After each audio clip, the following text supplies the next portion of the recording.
Standard 9, English, Unit 7, Adolescents Speak, page number 66. Friends, આપણે હમણાં સુધી જોયું કે ઘણા મિત્રોની જે સમસ્યાઓ હતી તેના મિસ્ટર બક્ષી અને મિસ્ટર શાહ એમને જે એડવાઇસ આપે છે. હવે જોઈએ પેજ નંબર 66 પર હરીશનો problem. Harish, good evening sirs. I am Harish from Devgad Baria. I have a habit of chewing gutka. Because of this habit, my teeth are spoiled. I want to get rid of this habit. Please help me. Now you can see Harish ને કઈ સમસ્યા હતી? એને ગુટકા ખાવાની આદત પડી ગઈ હતી અને એ આદતના કારણે he has spoiled એટલે બગાડી નાખવું, ખરાબ થઈ જવું. સ્પોઇલ નું પાસ્ટ ટેન્સ સ્પોઇલ્ડ પણ થાય અને સ્પોઇલ્ડ ટી પણ થાય કે એના દાંત ખરાબ થઈ ગયા છે. આપણે જોઈ શકીએ છીએ કે જે લોકો ગુટકા ખાતા હોય એના દાંત કેવા હોય છે. So I want to get rid of this habit. અને હવે મારે આ આદત છોડવી છે. તો please help me. Doctor Shah, in which class do you study Harish? Harish, sir, I am a class 9 student. Doctor Shah, how old is your habit?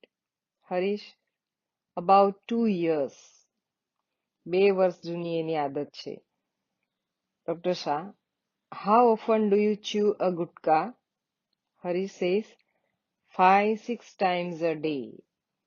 એક દિવસમાં 5 થી 6 વાર એ ગુટકા ખાય છે. મિત્રો, સારી કે ખરાબ ટેવો ક્યાંક પેરેન્ટ્સ માંથી આવતી હોય છે, ક્યાંક કંપની, મિત્રો તમારા.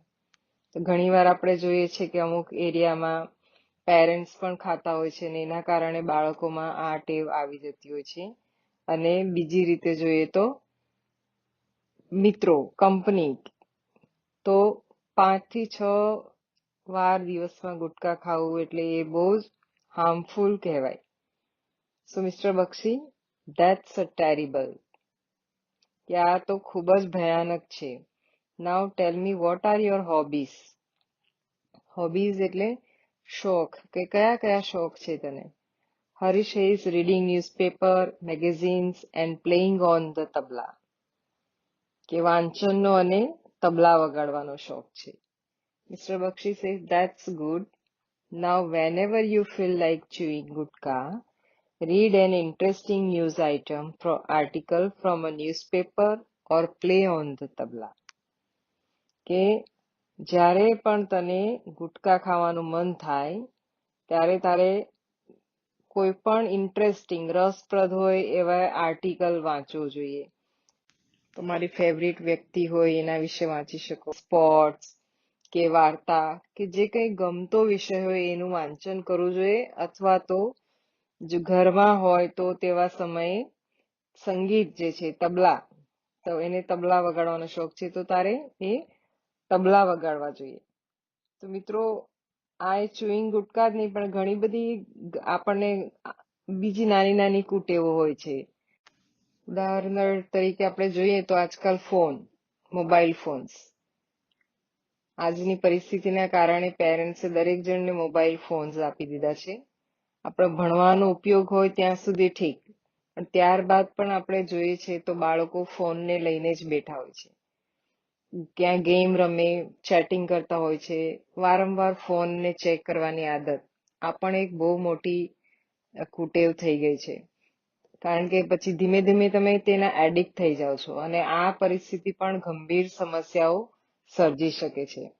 તો આપણે એકવાર નક્કી કરી લેવું છે કે ભણવાનું પતી જાય, જે કંઈ અગત્યનું હોય એ બધી વાત પતી ગઈ હોય તો પછી યાદ રાખો કે મારે 1 કલાક સુધી ફોનને પકડવાનો જ નથી.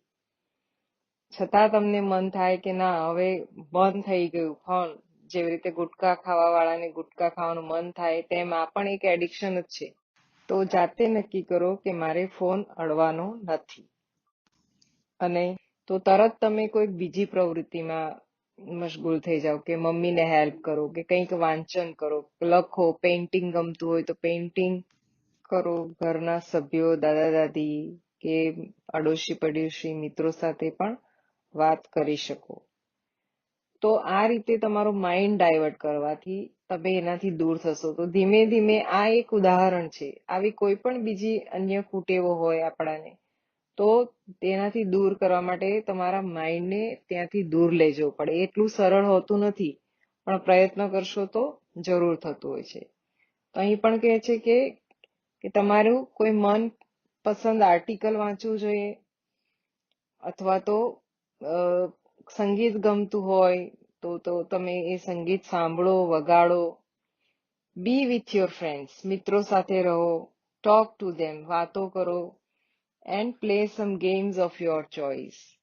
તમારે ગમતી કોઈક રમત રમો. હવે બધી જગ્યાએ હવે આ અવેલેબલ ના હોય, મિત્રો સાથે વાત ના પણ કરી શકો. તો આવું હોય ત્યારે કોઈ પણ પોઝિટિવ એક્ટિવિટી કરવી જોઈએ, કે ગાર્ડનિંગ કરી શકો, એક્સરસાઇઝ કરી શકો, વોકિંગ કરી શકો, ઘરના સભ્યોને તેમના કામમાં હેલ્પ કરી શકો.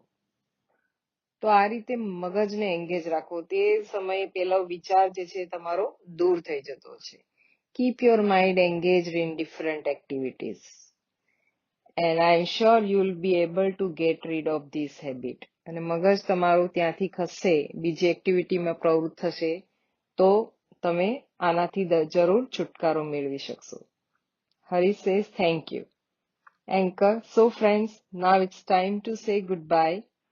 On behalf of the Youth Club, I thank Mr. Bakshi and Mr. Shah for guiding the teenagers. On behalf of એટલે ના બદલે, કે Youth Club ના બદલે હું મિસ્ટર બક્ષી અને શાહને ટીનેજર્સને માર્ગદર્શન બદલ આભાર માનું છું. જો ફોર પછી આઈએનજી વાળું ફોર્મ આવ્યું. I am also obliged to the boys and girls who trusted us and shared their problems. Obliged. To be obliged means ના ઋણી હોવું, thankful હોવું, grateful. કે જે બોયઝ એન્ડ ગર્લ્સ છે એમનો પણ હું ઋણી છું, આભારી છું, કે જેમણે અમારા પર ટ્રસ્ટ મૂકીને તેમની સમસ્યાઓને શેર કરી છે. Again, goodbye and good night. Take care. So friends, these were some problems by the teenagers. So આગળ પણ મેં કહ્યું, આવી કોઈક સમસ્યા હોય તો સૌથી પહેલા પેરેન્ટ્સ સાથે શેર કરવી જોઈએ. નાઉ લેટ અસ સી ગ્લોસરી. જે છે ગ્લોસરી તમારી નોટબુકમાં લખી લેવાની અને મીનિંગ પણ તૈયાર કરી લેવાના. વોકેબ્યુલરી જોઈશું. V1, complete the dialogue with the help of these words. તો પેલો શબ્દ છે કન્સલ્ટેડ. કન્સલ્ટેડ એટલે મિત્રો આપણે સીએની કે વકીલની સલાહ લઈએ, ડોક્ટરની સલાહ લઈએ, તો એ જે સલાહ લઈએ એને કન્સલ્ટેડ કહેવામાં આવે છે. એડવાઇસ એટલે સલાહ. મિત્રો અહીં ખાસ ધ્યાન રાખો કે સીઈ હોય ત્યારે નાઉન થાય છે, નામ, એડવાઇસ, સલાહ. અને SE હોય છે ત્યારે એનો અર્થ થાય છે સલાહ આપવી, ક્રિયાપદ થઈ જાય, એડવાઇઝિંગ, એડવાઇઝડ, ત્યારે SE હોય છે.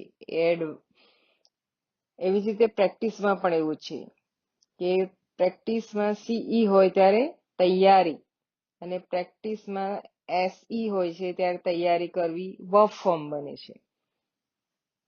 સફરિંગ એટલે સફર, સહન કરવું. મેડિટેશન, ધ્યાન. સેલ્ફ કોન્ફિડન્સ, આત્મવિશ્વાસ. ઇન્ટરેસ્ટ, રસ.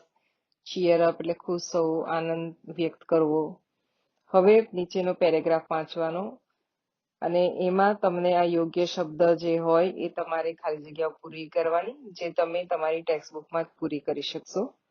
તો હવે V2 જોવા પહેલા આપણે થોડા શોર્ટ ક્વેશ્ચન્સ લખી લઈએ. લખો. 1. Who has arranged the video conference? Number 2. What is the topic of the conference? Number 3. Who will guide the teenagers? Number 4. What is Jignesh's problem? Number 5. What does Mr. Bakshi advise to Jignesh? Number 6. What is Dilshad's problem? Number 7. What has she એટલે અહીં Dilshad done to get rid of pimples? Number 8. Mr. Shah has advised her to apply creams. True or false? Number 9. According to Dr. Shah, whom should Dilshad consult? Number 10. Can a blood donor acquire HIV? Question mark. Number 11. What is Harish's habit?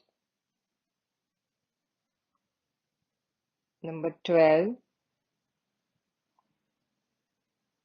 Harish chews gutkha dash per day. Number 13. What are Harish's hobby? Number 14. What does Dr. Bakshi advise to Harish? Now let's see V2 on page number 67. Read the sentences in A and B. Pair the sentence in which underlined word is used in a similar meaning. Write in the boxes the number of the appropriate sentences in A. Now અહીંયા A અને B માં sentences આપ્યા છે. તો A માં જે underlined word છે એના similar વાક્યો નીચે આપ્યા છે. જે વાક્ય similar હોય તેની સામે તમારે અહીંયા બોક્સમાં નંબર આપવાનો. તો as for example પહેલું આપણે જોઈએ 1. I met a well-known actor of Bollywood in Bombay last week. So underlined word is well-known. So well-known અર્થ શું થાય? Famous, popular. તો આ અર્થ ધરાવતું નીચે ક્યાં વાક્ય આપ્યું છે તે તમારે જોવાનું. તો સૌથી પહેલા તો તમારે દરેક જે અંડરલાઇન વર્ડ છે એના મિનિંગ જોઈ લેવાના. પછી નીચેના વાક્યો જેમ વાંચતા જશો ત્યારે તમને યાદ આવશે કે આ ઉપરના વાક્યો મારે આ શોધવાનું છે. તો બીજામાં છે ક્વિક એટલે તુરંત જ, તરત. ગોલ લક્ષ્ય.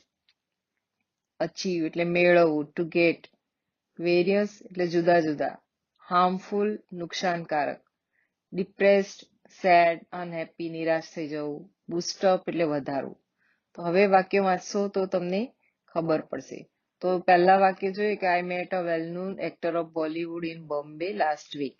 તો વેલ નોન વાક્ય એટલે ફેમસ.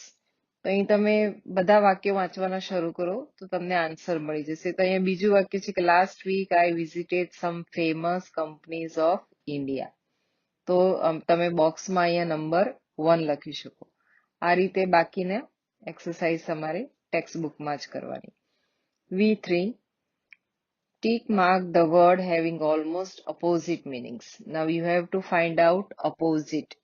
Opposite એટલે વિરુદ્ધાર્થી શબ્દો. તો let us see encourage. હવે encourage નો meaning શું થશે? પ્રોત્સાહન આપવું. તો અહીંયા દરેક શબ્દો વાંચી જવાના. ઇન્સ્પાયર એનો અર્થ બી જોવાનો. ઇન્સ્પાયર નો અર્થ પ્રેરણા આપવી થાય. કોન્ફિડન્ટ એટલે વિશ્વાસુ. ડિસ્કરેજ એટલે એનો થશે ઓપોઝિટ થશે ડિસ્કરેજ. એન્ડ કરેજ મીન્સ હિંમત થાય, એ નાઉન ફોર્મ થયું. તો એન્કરેજ એટલે ઉત્સાહ આપવો, ડિસ્કરેજ એટલે હતોત્સાહ કરવું, નિરાશ કરવું. તો આ રીતે તમારે આ એક્સરસાઇઝ પણ અહીં જ કરી લેવી. Now V4, answer the questions using a word from the bracket. Underline that word in the text. હવે કૌંસમાં આપેલા શબ્દો છે એને નીચે પ્રશ્નો પૂછવામાં આવ્યા છે, એનો આન્સર તમારે અહીંથી શોધવાનો અને આ શબ્દો ટેક્સ્ટબુકમાં ક્યાં આવ્યા છે એ તમારે અંડરલાઈન કરવાની. As for example, why did everybody console Ruchi. Console એટલે આશ્વાસન આપવું. તો આપણે ક્યારે કોઈક વ્યક્તિને આશ્વાસન આપીએ છીએ તો અહીં કયો શબ્દ આવશે? કોન્ફિડન્સ વિશ્વાસ, ડોનર એટલે દાતા, હોબીઝ એટલે શોખ, કાઉન્સિલર એટલે માર્ગદર્શક, સ્પોઇલ એટલે બગાડવું, ગોલ એટલે લક્ષ્ય અને ડિપ્રેસ્ડ. તો કયો આવશે? ડિપ્રેસ.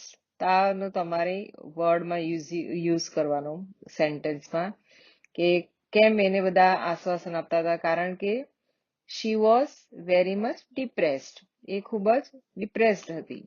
તો આ રીતે તમારે નોટબુકમાં લખવા પડશે આના આન્સર્સ.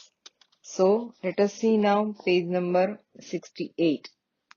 કોમ્પ્રિહેન્શન છે. Read the text carefully and fill in the details in this table. Now you have to fill about the participants. કે જે હરીશ છે, જિગ્નેશ છે, દિલશાદ છે અને તેના કયા પ્રોબ્લેમ છે અને એને કયા કાઉન્સેલર સલાહ આપે છે, મિસ્ટર બક્ષી કે મિસ્ટર શાહ, અને એડવાઇસ બાય ધ કાઉન્સેલર્સ અને which advice given by them. તો એ તમારે અહીંયા લખવાનું છે. Now C2, find out the sentences from the text which prove these sentences wrong. So અહીંયા જે સેન્ટેન્સીસ આપ્યા છે એ સેન્ટેન્સીસ ખોટા છે. તો સાચું સેન્ટેન્સ તમારે ટેક્સ્ટબુકમાંથી શોધવાનું છે. એક્ઝામ્પલ ઇઝ ગિવન કે Jignesh is a confident boy. તો ટેક્સ્ટબુકમાં કયું આપ્યું છે? Lack of self confidence is my problem. Actually Jignesh was not a confident boy. તો તમારે એ વાક્ય શોધવાનું કે જે અહીં આપેલા વાક્યને ખોટા સાબિત કરે છે. Jignesh feels that he uses time properly. તો આ વાક્ય બી ખોટું છે. તો એને ખોટું સાબિત કરતું વાક્ય ટેક્સ્ટબુકમાં કયું છે તે તમારે શોધીને લખવાનું. તો આ એક્સરસાઇઝ નોટબુકમાં લખવી પડશે.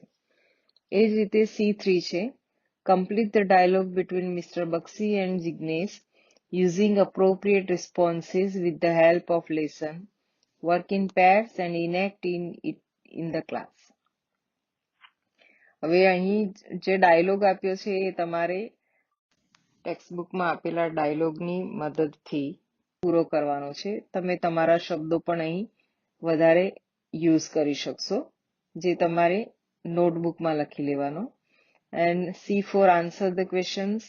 જે ઓલરેડી આપણે લખી લીધા છે, ના લખાયા હોય એવા હોય તો તમે એને લખી શકશો. And C5, find out the answers for the questions and discuss them with your friends and teachers. And you can use your mother tongue if needed. તમે ગુજરાતીમાં પણ અહીં આપેલા જે પ્રશ્નો છે એનો ઉપયોગ કરી શકો, ગુજરાતી ભાષામાં ડિસ્કસ કરી શકશો. What problem do you face? Have you ever tried to get rid of it? How? Whom have you consulted to get rid of that problem? If you are facing such type of problem, કે તમને આવું કોઈક problem હોય તો તમે શું કર્યું? તમે કોની કન્સલ્ટ કર્યા? So just you have to discuss. Do you often get angry?